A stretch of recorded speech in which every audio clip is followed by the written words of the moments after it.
Bismillahirrahmanirrahim. Assalamualaikum warahmatullahi wabarakatuh. Salam, Om Swastiastu, Namo Buddhaya, salam kebajikan. Salam sejahtera untuk kita semua. Saya Baktiar dari Program Studi Pendidikan Pancasila dan Kewarganegaraan Universitas Lambung Mangkurat Angkatan 2021. Pada kesempatan kali ini, saya akan mempresentasikan hasil jurnal penelitian saya, yakni berjudul Penerapan Sanksi dalam Meningkatkan Disiplin Peserta Didik di SMA Muhammadiyah 1 Banjarmasin.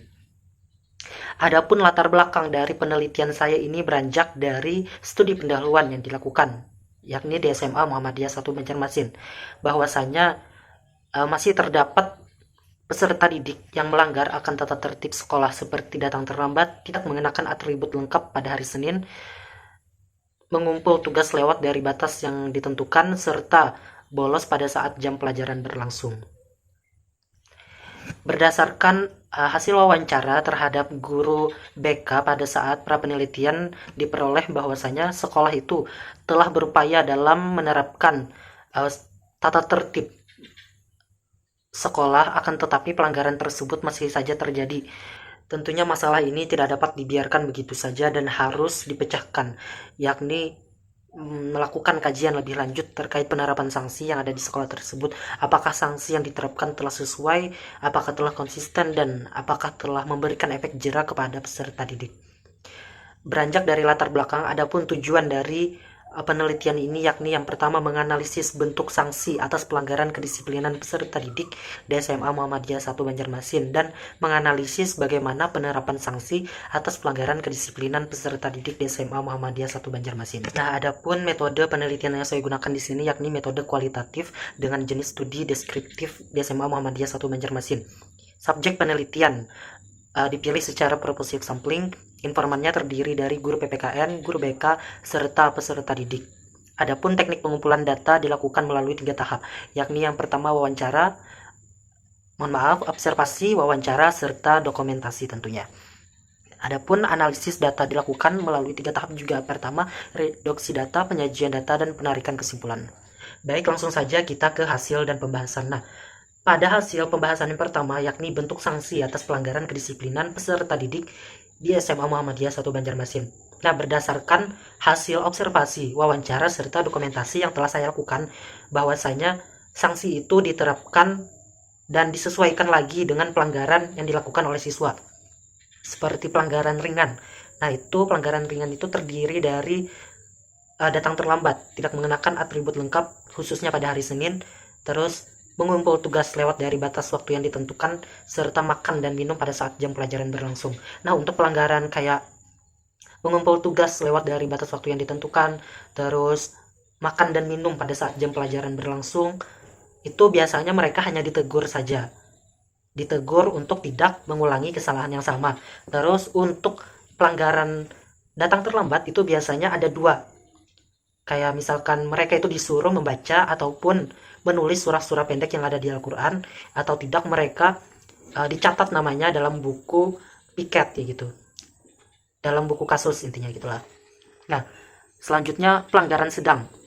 Pelanggaran sedang di sini seperti bolos kayak tidak sekolah tiga hari berturut-turut dan merokok. Nah, untuk pelanggaran sedang ini biasanya guru itu datang ke rumah atau kayak mereka dipanggil ke ruang BK seperti itu untuk mengetahui kenapa siswa ini melakukan hal tersebut. Kayak misalkan guru ini kan ke rumah siswa atau home visit, kunjungan ke rumah gitu. Mereka bukan mewawancarai sih sebenarnya, kayak diskusi terhadap orang tuanya gitu. Mengapa siswa ini tidak sekolah 3 hari berturut-turut terus merokok gitu. Apakah orang tuanya tahu gitu siswanya tidak sekolah gitu. Terus mengapa siswa ini merokok, kan biasanya ada kayak orang tua itu tidak tahu siswanya anaknya merokok, padahal orang tuanya itu taunya anaknya itu baik, tidak merokok apa segala macam seperti itu. Terus untuk pelanggaran berat perkelahian, nah biasanya itu ada 2 juga kayak bentuk sanksinya. Disuruh membuat surat perjanjian sama orang tuanya dipanggil ke sekolah. Nah, untuk surat perjanjian ini isinya itu ditandatangani oleh siswanya tentunya dan orang tuanya untuk tidak mengulangi hal yang sama seperti itu. Nah, untuk pemanggilan orang tua ke sekolah itu yakni diskusi juga gitu. Nah, diskusi untuk mencari solusi yang terbaik gitu, kayak negosiasi gitu.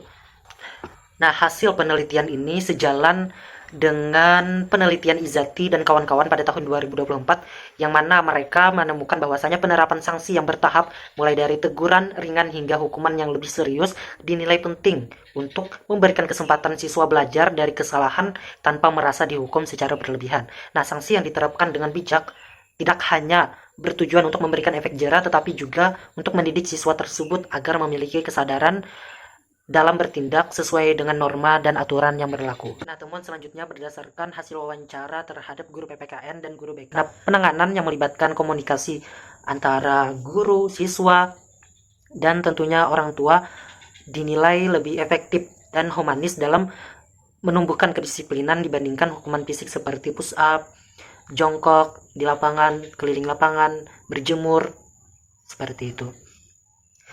Nah, pendekatan seperti ini memberi ruang bagi peserta didik untuk menyadari kesalahan. Hal ini sejalan dengan pendapat Dewi pada tahun 2022 yang mengatakan bahwasanya berkunjung ke rumah siswa memberikan kesempatan kepada orang tua dan guru untuk bertatap muka secara langsung sehingga orang tua itu merasa mendapat perhatian dan pengawasan dari guru yang mana tidak hanya terbatas ketika di sekolah saja gitu. Nah, jadi di sini orang tuanya itu tahu gitu kayak gimana kelakuan anaknya di sekolah seperti itu.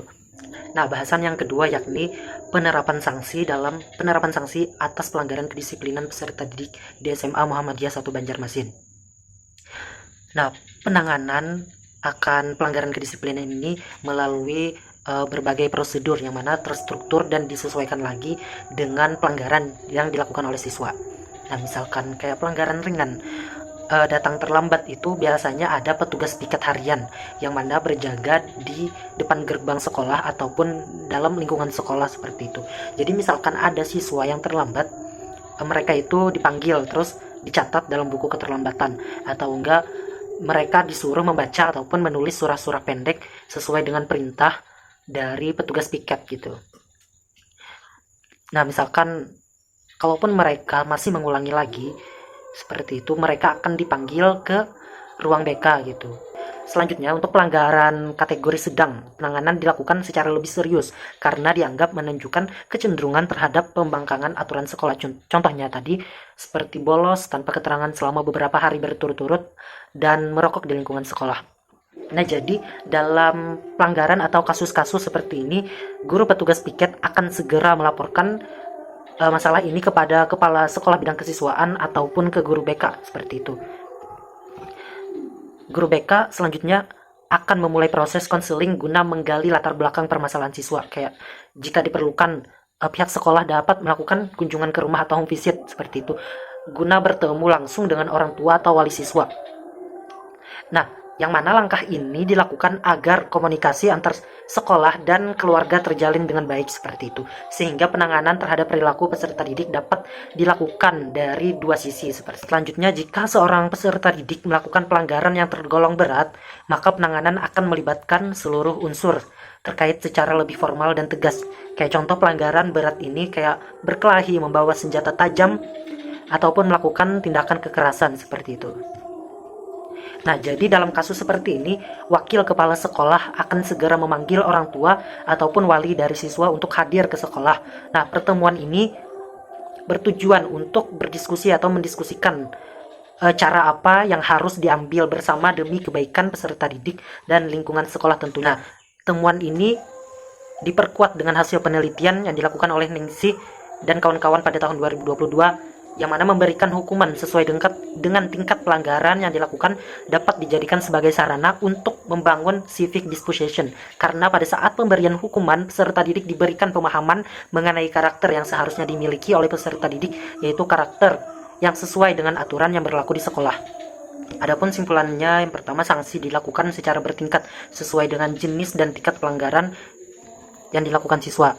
Pendekatan yang melibatkan peran orang tua seperti home visit dan pemanggilan orang tua ke sekolah dianggap cukup efektif dalam menumbuhkan kedisiplinan siswa. Penerapan sanksi atas pelanggaran disiplin di SMA Muhammadiyah 1 Banjarmasin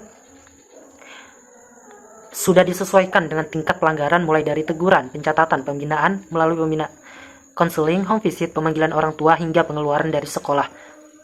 Pendekatan bertingkat ini menunjukkan bahwa sekolah berupaya menerapkan sanksi secara edukatif sesuai dengan tingkat kesalahan yang dilakukan siswa.